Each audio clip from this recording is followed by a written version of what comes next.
Provérbios 5 é um capítulo que fala especificamente sobre valorização do matrimônio. Você deve valorizar o seu matrimônio a todo custo, porque o seu matrimônio, a sua aliança com o seu marido, com a sua esposa, é algo que tem muito valor diante de Deus. Deus não escolheu o homem e a mulher para viver em promiscuidade, que é se relacionar com vários parceiros, com várias parceiras.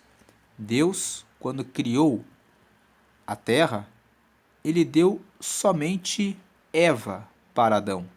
E ele deu uma ordem, que eles formassem uma família e que eles tivessem os filhos deles.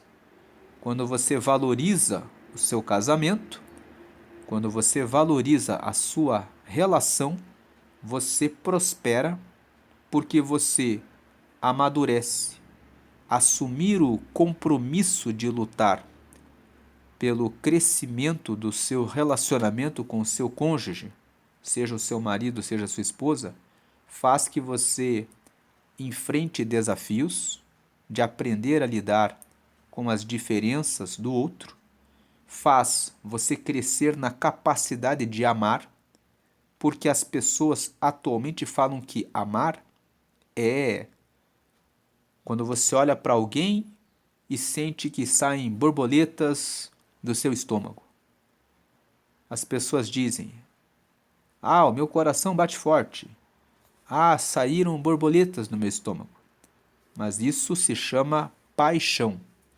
É quando você sente algo químico, biológico muito forte por aquilo que você viu ou por aquilo que você ouviu da pessoa, de como a pessoa é, como a pessoa se veste, como a pessoa age, como a pessoa se porta, quais as características físicas da pessoa.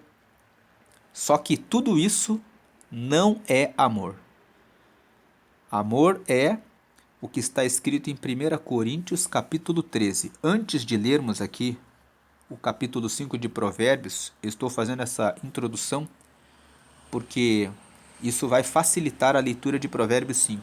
Então vamos lá para 1 Coríntios, antes de entrarmos aqui em Provérbios 5, no capítulo 13. 1 Coríntios é a primeira carta que Paulo, que foi um apóstolo de Jesus, escreveu para a igreja de Corinto. Quem nascia em Corinto era chamado de coríntio. Era a pessoa que nascia em Corinto. Paulo escreveu 2 cartas para orientar o povo de Corinto como seguir a Deus. E aqui na primeira carta que ele escreveu para os coríntios, no capítulo 13, Paulo começou a falar sobre o amor. E ele disse aqui: "Eu poderia falar todas as línguas que são faladas na terra e até no céu, mas se não tivesse amor, as minhas palavras seriam como o som de um gongo ou como o barulho de um sino." Paulo está dizendo: não adianta você falar que ama. As pessoas hoje em dia falam: "Eu te amo", mas na verdade elas querem dizer: "Eu quero ir com você para a cama." "Eu te amo." Na verdade, elas estão dizendo: "Eu quero agarrar você." É uma forma de usar o amor para justificar o desejo da carne. Paulo fala aqui: não adianta você falar "eu te amo" se você não mostra que você ama. Se você não mostra que você realmente ama, se o seu amor é apenas esse tipo de amor que quer uma noite com alguém ou passar uma temporada com alguém. Tem pessoas que passam um tempo com uma pessoa, depois eles terminam o relacionamento, eles não querem assumir um relacionamento, eles querem ter vários relacionamentos. Isso não é amor. São apenas palavras. Versículo 2: eu poderia ter o dom de anunciar mensagens de Deus, ter todo o conhecimento e entender todos os segredos e ter tanta fé que até poderia tirar as montanhas do seu lugar, mas se não tivesse amor, eu não seria nada. Paulo está dizendo no versículo 2: o amor é muito importante. É o amor que constrói relacionamentos verdadeiros. Relacionamentos que você pode contar realmente com aquela pessoa que fala que ama você, seja nas situações difíceis, seja nas situações boas. Então, não adianta a pessoa ter dom de falar tantas coisas de Deus, ter conhecimento de todos os livros, entender todos os segredos da terra, ter muita fé a ponto de dizer para uma montanha: saia daqui e vá para lá, se a pessoa não tem amor. Versículo 3: eu poderia dar tudo o que eu tenho e até mesmo entregar o meu corpo para ser queimado, mas se eu não tivesse amor, isso não me adiantaria nada. Versículo 4: quem ama é paciente. Então aqui Paulo começa a dizer o que é o amor. Quantas pessoas estão dizendo eu te amo, mas na primeira situação difícil em que é preciso ter um pouco de paciência para aprender a lidar com a diferença do outro, e o casamento já tem um ponto final. Temos ouvido de casamentos que duram um dia.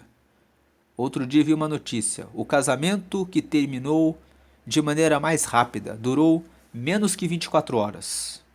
Casaram, foram para casa e já decidiram: temos que terminar esse casamento. Por que isso acontece? Enquanto estão namorando, enquanto estão no noivado, pensam que tudo vai ser sempre um mar de rosas, que você nunca vai ter que ter paciência com o outro, aprender a se relacionar com o outro. Então, quem ama é paciente. Paciência é uma característica do amor. A pessoa que ama, ela quer bem a outra, ela quer estar ajudando a outra, ela quer estar ali. Eu quero estar aqui com essa pessoa.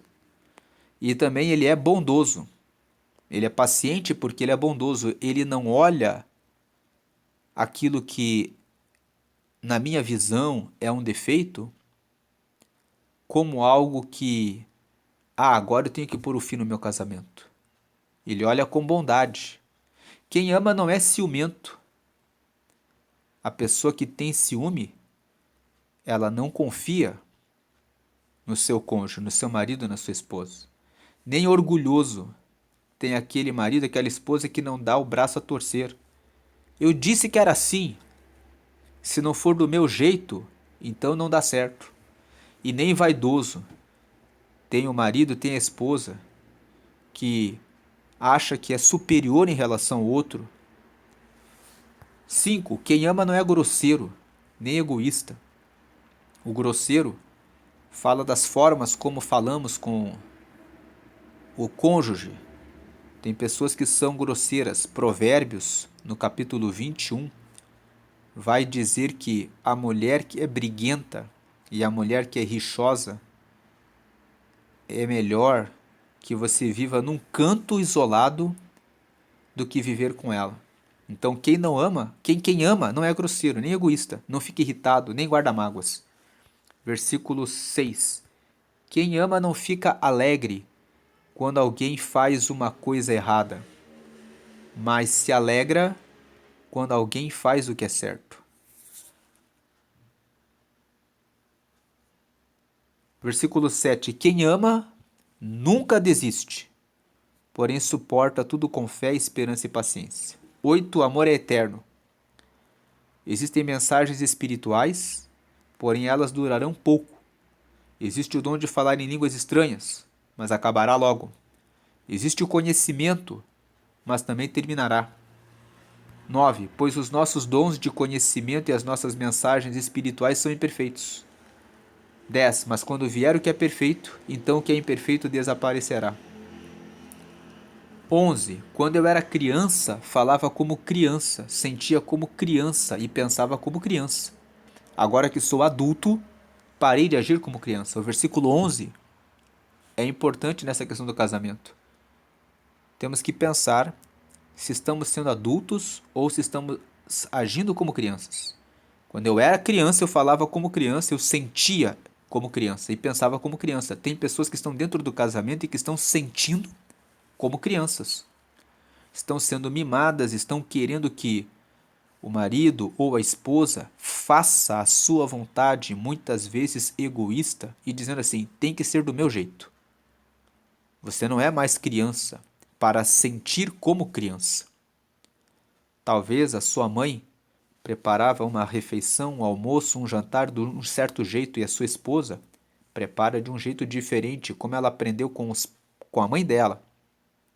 Então é tempo de você entender que você casou com essa mulher para fazer ela feliz, para aprender coisas novas nesse relacionamento com ela. E que você precisa respeitá-la e aprender a lidar como um adulto nessa situação. Então, agora que sou adulto, eu parei de agir como criança. E o versículo 12: o que agora vemos é como uma imagem imperfeita, num espelho embaçado, mas depois veremos face a face. Então, Paulo está dizendo assim: o amor, ele não é algo que você olha no espelho e fala assim, é exatamente uma listinha que vai ser assim, assim, assim. Tem aqueles homens e aquelas mulheres que são solteiros, que vivem escolhendo e fazendo uma listinha, dizendo: tem aqui a listinha do que eu quero. Tem que ser totalmente perfeito, senão eu não entro nesse casamento. Não existem pessoas perfeitas. Independente de quem quer que você se case, você vai passar por algumas situações que a outra pessoa pensa diferente de você, porque ela cresceu numa família diferente da sua.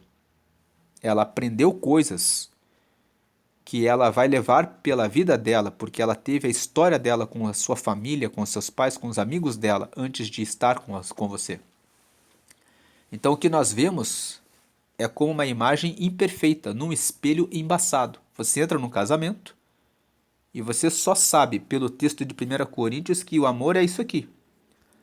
Ele vai ser paciente, vai ser bondoso, não vai ser ciumento, não vai ser orgulhoso, não vai ser vaidoso, não vai ser grosseiro, não vai ser egoísta. Você não vai ficar irritado, irritada, não vai ficar guardando mágoas, mas vai se perdoar. Vocês vão se perdoar e nunca vão desistir desse relacionamento, mas vão suportar as coisas com fé em Deus, com esperança de que as coisas vão melhorar e com paciência para entrarem em acordo e resolver todos os dias o relacionamento de vocês.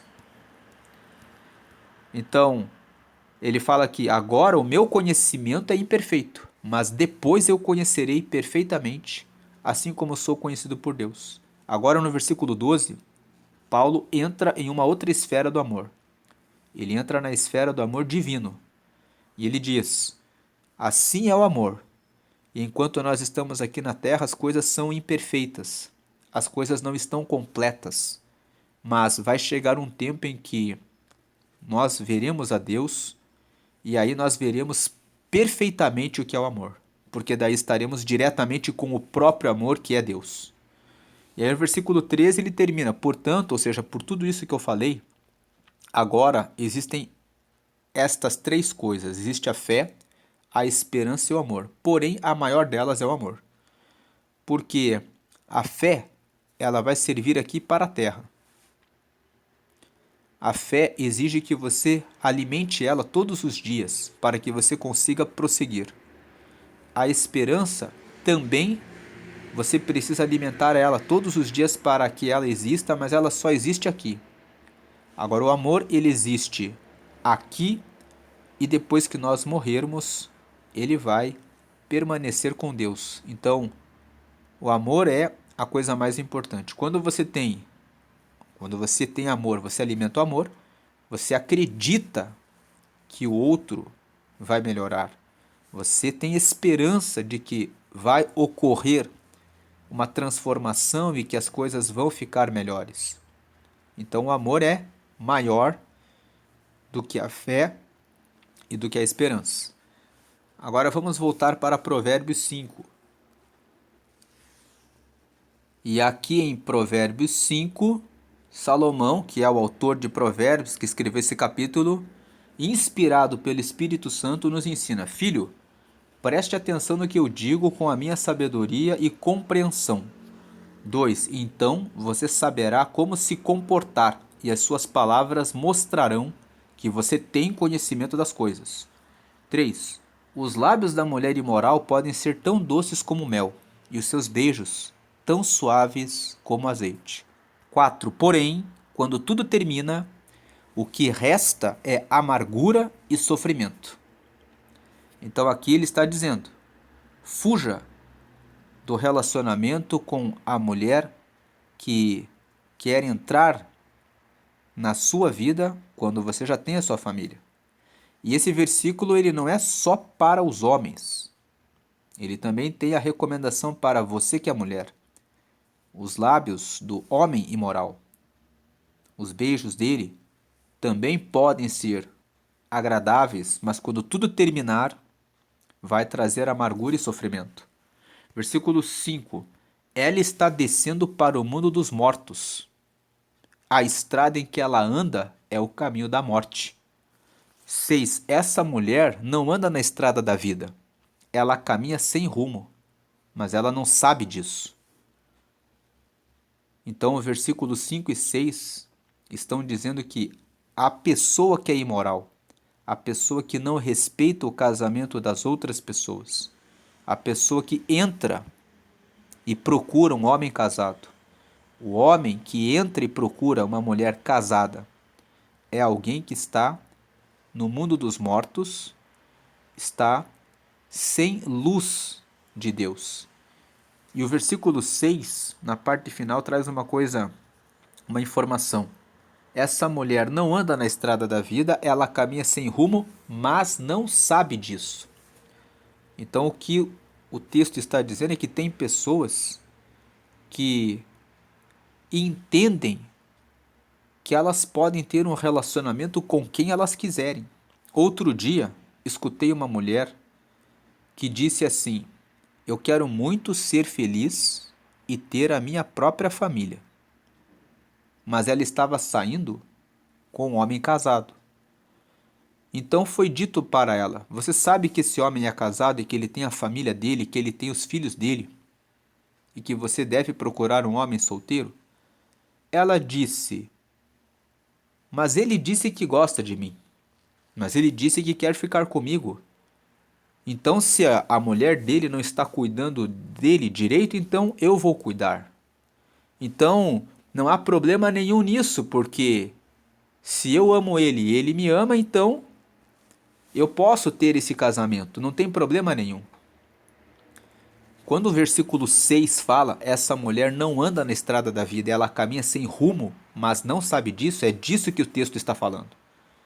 Que existem pessoas que, por não lerem a palavra de Deus, a visão que elas têm a respeito do mundo é que elas podem simplesmente sair e ficar com quem elas quiserem. Por mais que pareça muito óbvio, por mais que pareça muito nítido e muito claro para quem estuda a palavra de Deus, que a pessoa que é casada, ela tem o seu marido, o homem que é casado tem a sua esposa, a pessoa que está fora do caminho de Deus, ela não consegue entender isso. Tem até algumas pessoas que dizem: pode estar casada, mas pode estar casado, mas está ali com vida. Se está com vida, eu posso sair ali e ficar com ele, posso ficar com ela. Então são pessoas que falam isso. As pessoas são mulheres que dizem isso, são homens que falam isso, são pessoas que têm esse pensamento. E agora, mais recentemente, nós estamos, já que estamos falando aqui de relacionamentos, nós estamos vivendo um tempo em que o distanciamento de Deus, o ser humano está ficando tão longe de Deus, que existem homens e mulheres que estão se envolvendo na sua própria sensualidade. Então a mulher, ela vê outra mulher que é casada, mas ela fala: eu quero ficar com aquela mulher. E querem se envolver, mulheres com mulheres, Existem homens também que querem se envolver com outros homens.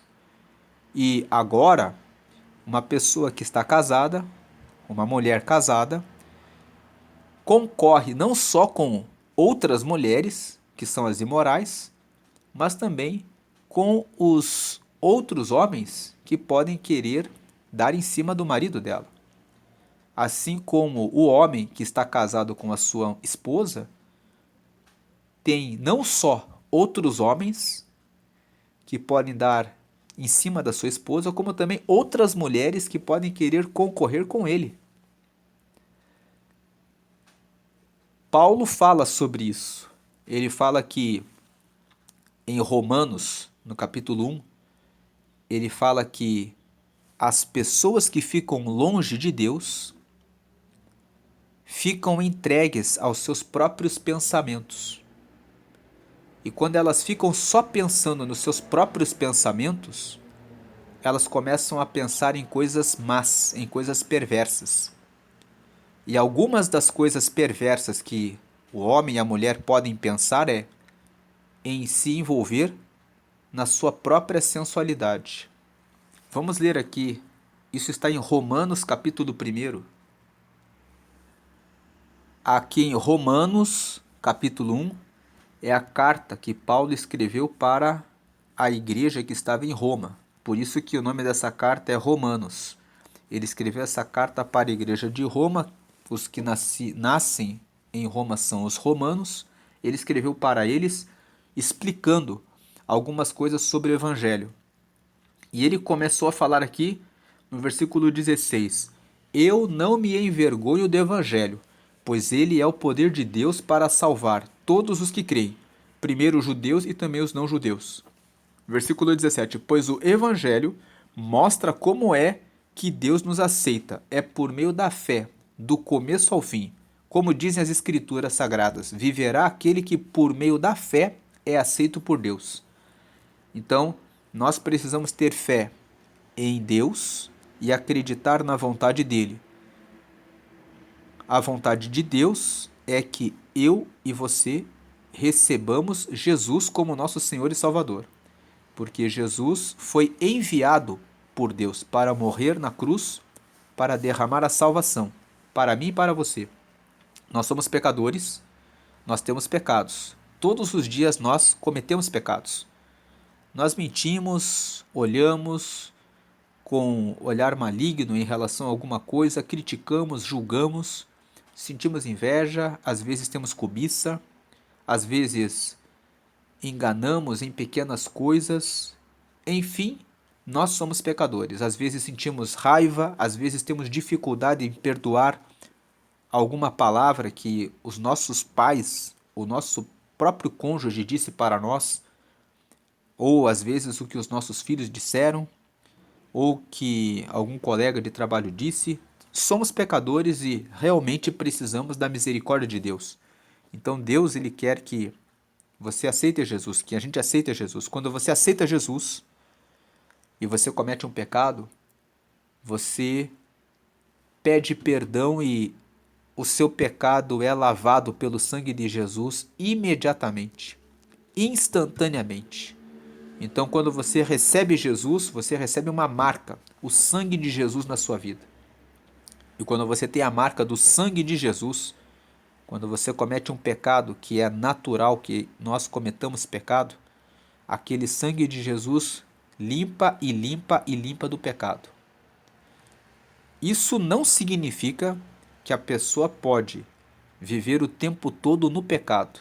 Conheci outro dia um homem que ele aceitou a Jesus e ele se envolvia com várias mulheres e ele dizia assim: que bom que agora eu aceitei Jesus. Agora eu tenho a marca do sangue dele na minha vida.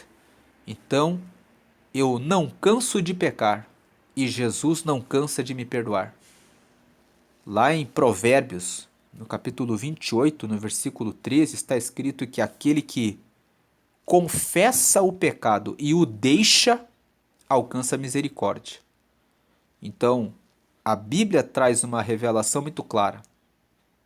O sangue de Jesus, ele é para perdoar o pecado involuntário. Nós pecamos porque nascemos pecadores. Nós tropeçamos, então o sangue de Jesus nos limpa do pecado nesse sentido. É diferente do pecado deliberado. Eu quero pecar, eu sei que estou pecando e estou dizendo, estou pecando, estou pecando. Estou sentindo prazer em cometer o pecado, estou pecando porque quero. E depois dizer, mas o sangue de Jesus me limpa do pecado. Não, nesse caso, meu amigo, minha amiga, você está passando por cima do sangue de Jesus. E você está zombando do sangue de Jesus e zombando de Deus. E Deus não recebe aquele que age dessa forma. Se hoje você vier a descer à sepultura, o lugar que você vai é o inferno. Porque existe o céu e existe o inferno. E se você quer estar com Deus, você precisa seguir os mandamentos. Mas aqui nós estamos lendo Romanos para mostrar o que Paulo fala. Que do céu Deus revela a sua ira contra todos os pecados. Então Deus está lá no céu. Ele tem uma ira contra todos os pecados e todas as maldades das pessoas. Que por meio das suas más ações não deixam que os outros conheçam a verdade a respeito de Deus. 19. Deus castiga essas pessoas porque o que se pode conhecer a respeito de Deus está bem claro para elas, pois foi o próprio Deus que lhes mostrou isso. Deus está dizendo que quando nós olhamos para a natureza, todas as pessoas conseguem perceber que Deus existe. Ele fala no versículo 20, desde que Deus criou o mundo, as suas qualidades invisíveis, isto é, o seu poder eterno, a sua natureza divina, têm sido vistas claramente. Os seres humanos podem ver tudo isso nas coisas que Deus tem feito, e portanto eles não têm desculpa nenhuma. Então quando você olha para a natureza e tudo o que Deus faz, como uma pessoa é concebida, é formada no ventre de uma mulher, como essas maravilhas acontecem, não tem como alguém dizer Deus não existe. Versículo 21. Eles sabem quem Deus é. Todo mundo sabe que Deus é o Criador, mas não lhe dão a glória que ele merece, e não lhe são agradecidos. Pelo contrário, os seus pensamentos se tornaram tolos, e a sua mente vazia está coberta de escuridão. Então veja que Paulo fala, quem não chega perto de Deus, fica com os pensamentos escuros. Versículo 22, eles dizem que são sábios, mas são tolos. 23, em vez de adorarem ao Deus imortal, adoram ídolos que se parecem com seres humanos, ou com pássaros, ou com animais de quatro patas, ou com animais que se arrastam pelo chão. Paulo está falando das pessoas que adoram imagens. Se você adora imagens, então você está seguindo um caminho errado. Deus, ele é invisível, ele está vivo, ele está presente onde nós estamos. Agora ele está aqui vendo tudo que estamos fazendo. E se você adora ídolos aqui, pode ser também artistas, podem ser cantores, podem ser pessoas que você idolatra. Às vezes, o seu marido ou a sua esposa ou o seu filho, ou o seu pai ou a sua mãe podem ser o seu ídolo. Aquela pessoa que você dá a vida pela pessoa. Nada se compara a Deus. Até Jesus disse assim, se você ama mais o seu pai, a sua mãe ou seu irmão, você não é digno de mim. Quando Jesus disse isso, Jesus estava dizendo, você não pode colocar o seu pai, a sua mãe, o seu irmão, o seu filho, a sua filha, ou quem quer que seja, no pedestal. O primeiro lugar no seu coração é exclusivo de Deus. Depois, em segundo lugar, vem o seu marido ou a sua esposa. Porque em Gênesis 2:24 fala que quando um homem casa com uma mulher, quando a mulher casa com seu marido, eles são uma só carne. E aí depois, vem os seus filhos. Tem pessoas que priorizam os filhos e esquecem de cuidar do marido. Se você é mulher e acabou de ter um bebê, lembre-se que esse bebê, ele vai crescer e ele vai embora. Mas o seu marido vai ficar sempre com você. Cuide do seu marido. Lembre-se disso. Há muitos divórcios que acontecem logo que nasce o filho. porque as mulheres param de cuidar do marido e ficam idolatrando o bebê que nasceu. O bebê é uma bênção de Deus. Salmo 127 fala que os filhos são herança do Senhor. Mas esse bebê vai crescer e ele vai deixar a sua casa e o seu marido vai ficar com você. Então preste atenção nisso. Versículo 24. Por isso Deus entregou os seres humanos aos desejos do coração deles, para fazerem coisas sujas e para terem relações vergonhosas uns com os outros. Versículo 25. Eles trocam a verdade sobre Deus pela mentira e adoram e servem as coisas que Deus criou. Então veja, quando você adora mais o seu marido, a sua esposa, o seu pai, a sua mãe, o seu filho, você está trocando a verdade. A verdade é: Deus é o único que é digno de toda glória, louvor, honra, adoração e exaltação. E você troca Deus pela mentira de que o meu pai, a minha mãe, o meu filho, a minha filha, o meu marido, a minha esposa, seja quem quer que seja, vai ficar para sempre. Todos são mortais, todos vão morrer. Então a verdade é que só Deus é digno de toda a glória. E eles adoram e servem as coisas que Deus criou. Tem pessoas que adoram carro, casa, trabalho, carreira, em vez de adorarem e servirem o próprio Criador, que deve ser louvado para sempre. Amém. Então, por causa dessas coisas, versículo 26, que essas pessoas fazem, Deus as entregou a paixões vergonhosas, pois até as mulheres trocam as relações naturais pelas que são contra a natureza. Versículo 27, também os homens deixam as relações naturais com as mulheres e se queimam de paixão uns pelos outros. Homens têm relações vergonhosas uns com os outros e por isso recebem em si mesmos o castigo que merecem por causa dos seus erros. O texto está dizendo: as mulheres se inflamaram na sua paixão e os homens também, e eles recebem o castigo neles. Qual é o castigo? Eles ficam longe de Deus, eles ficam andando em escuridão, eles não sabem que estão vivendo de uma maneira desonrosa diante de Deus. Eles ficam completamente às cegas em razão de não adorarem a Deus e de não reconhecerem que Deus é Deus que criou o céu e a terra. A falta de honra a Deus, em primeiro lugar, faz com que as pessoas sejam entregues à ira de Deus. E a ira de Deus é: faça o que você quiser.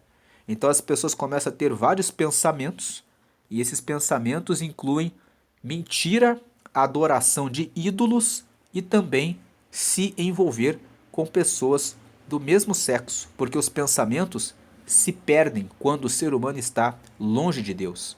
Não significa que todo mundo que se afasta de Deus vai cair nisso, mas significa que uma das coisas que pode acontecer para alguém que se afasta de Deus é ter o seu pensamento turvado, escuro, e a pessoa cair nisso. Retornando aqui para Provérbios 5 e prosseguindo, versículo 7. Agora escute, meu filho, e não esqueça o que eu estou dizendo. 8. Afaste-se desse tipo de mulher. Não chegue nem perto da porta da sua casa. Então não chegue nem perto. Você viu que a mulher está dando sinal de que ela não respeita o seu casamento, que ela não respeita que você é um cristão e quer seguir a Jesus.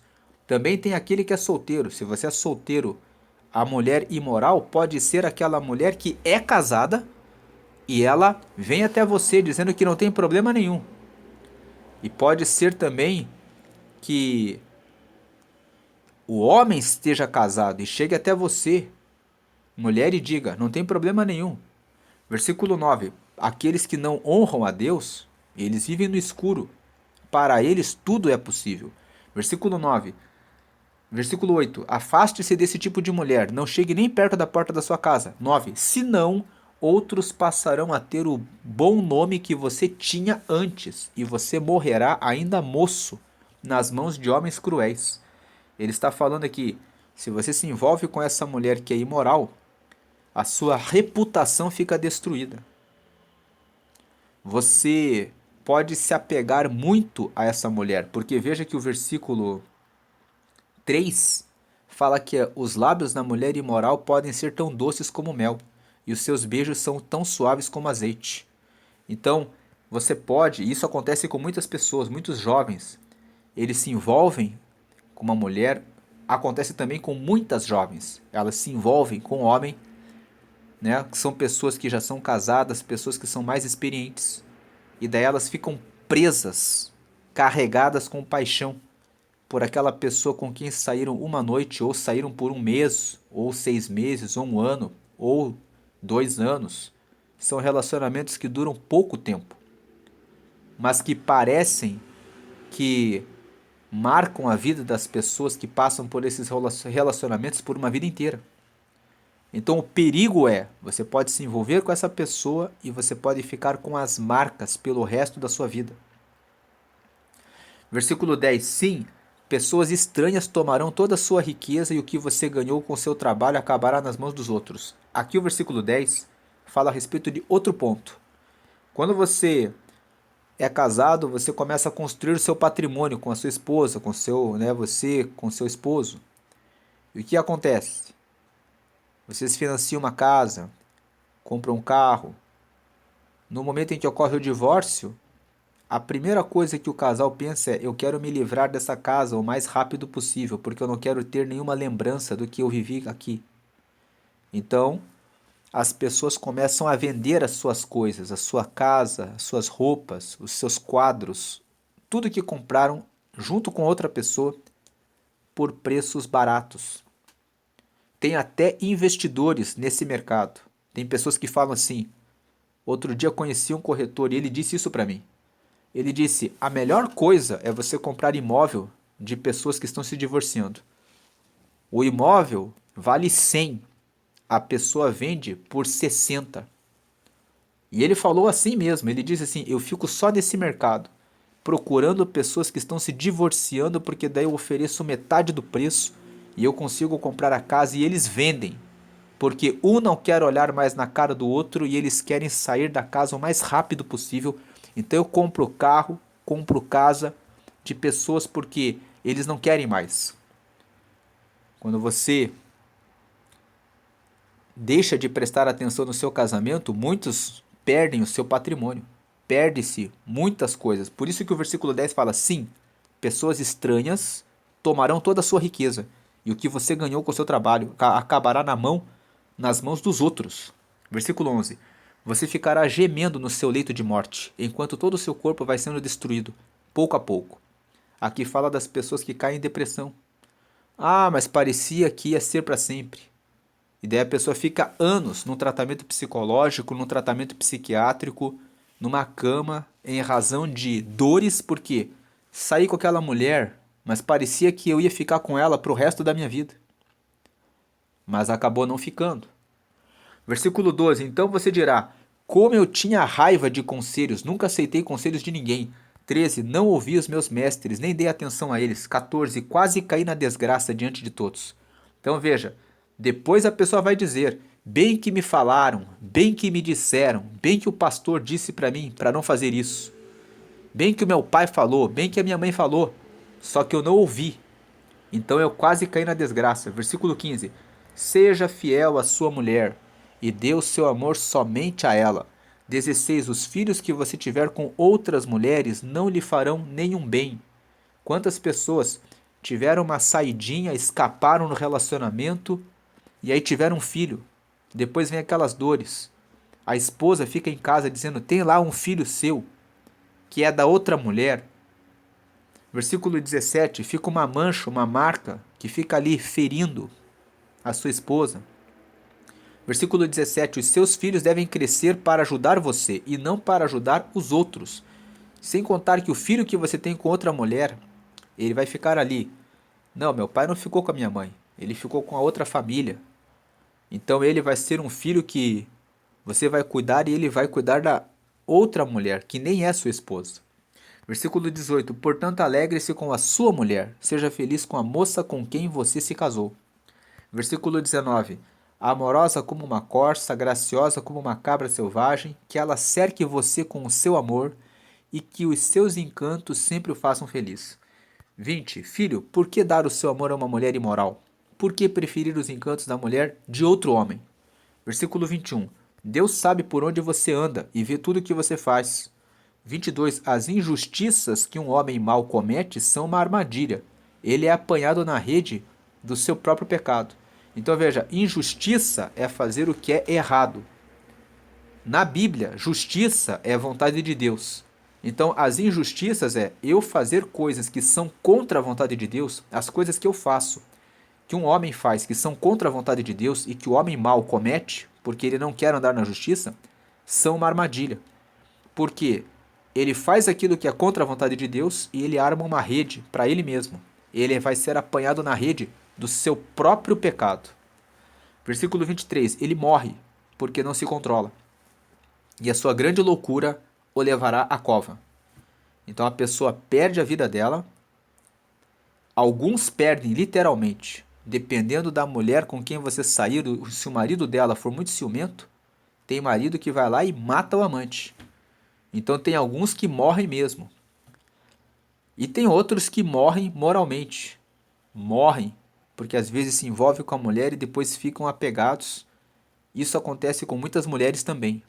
Saem com o homem casado e depois elas ficam em tratamentos psicológicos e psiquiátricos porque não conseguem esquecer aquilo que viveram fora do casamento ou com uma pessoa que é comprometida. Então esse texto bíblico fala sobre fugir dessas questões. Então é importante saber diferenciar paixão e amor. O amor é aquilo que nós lemos em 1 Coríntios 13.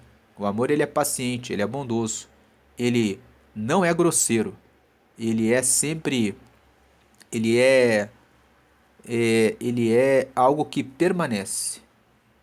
E é uma aliança que você constrói, você não deve quebrar essa aliança para que você não entregue para pessoas estranhas, como aquele corretor que disse para mim: eu fico só esperando as pessoas se divorciarem porque daí eu sei que é aí que eu vou ficar rico.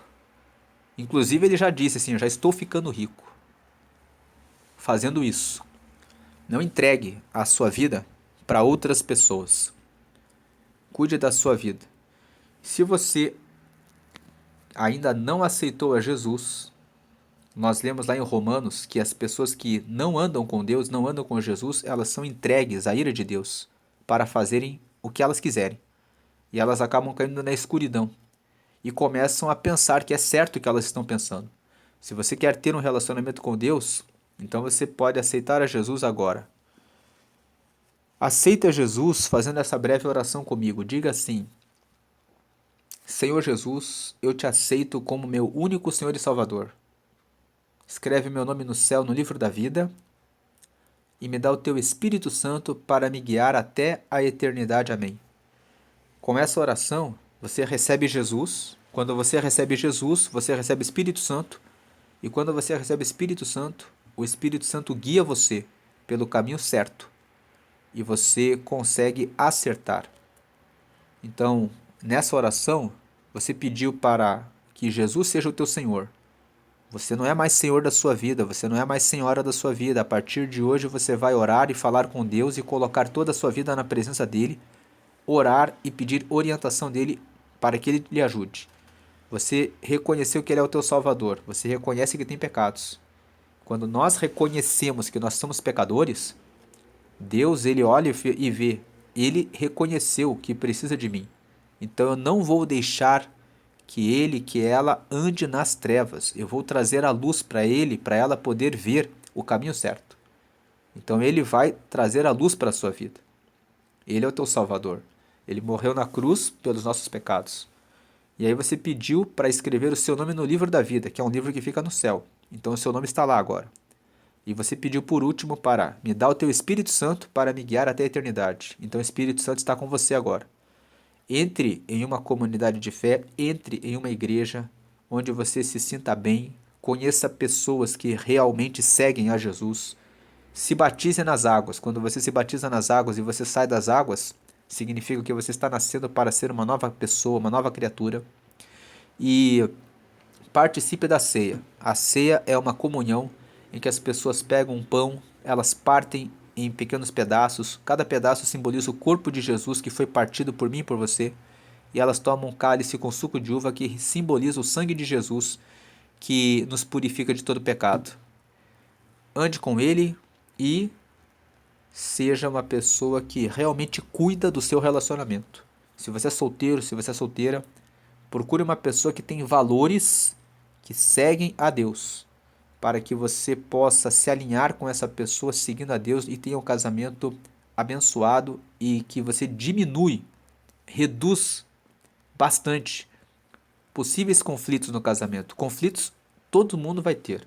Todo casamento em algum momento tem alguma divergência, algum ponto de que um tem que ser paciente com o outro. Mas quando você já se casa com uma pessoa que teme a Deus, você consegue alinhar as coisas com mais facilidade porque a pessoa ora e você também orando, Deus vai falar no coração de vocês dois, e vocês dois que temem a Deus e têm Deus em primeiro lugar e são obedientes a Deus, vão se alinhar mais rapidamente. Vamos agradecer por essa palavra. Senhor, em nome de Jesus, pedimos que o Senhor venha abençoar a vida de cada pessoa que ouviu essa mensagem, os solteiros, que eles sejam iluminados para que possam se envolver com pessoas que tenham compromisso com o Senhor em primeiro lugar. Que o Senhor venha dar ajuda para aqueles que estão apaixonados, porque a paixão é uma coisa química e ela nos engana. Ela nos faz pensar que nós vamos dar tudo da nossa vida por aquela pessoa. Mas depois que a paixão termina, nós descobrimos que era apenas uma ilusão. E que a pessoa não era tudo aquilo que nós pensávamos, porque a venda da paixão nos deixou cegos. Então eu quero te pedir que o Senhor guarde todos nós de envolvermos-nos nisso. Que o Senhor venha abençoar os casamentos dos seus filhos, das suas filhas, dando livramento e proteção da mulher imoral, do homem imoral, da pessoa que vem para querer destruir a aliança que o teu povo fez com seu cônjuge, com seu marido, com a sua esposa. Que o Senhor abençoe as famílias e traga salvação e livramento. Sempre, sempre, em nome de Jesus. Amém. Deus abençoe a sua vida, hoje e sempre, e a sua família. Amém e amém.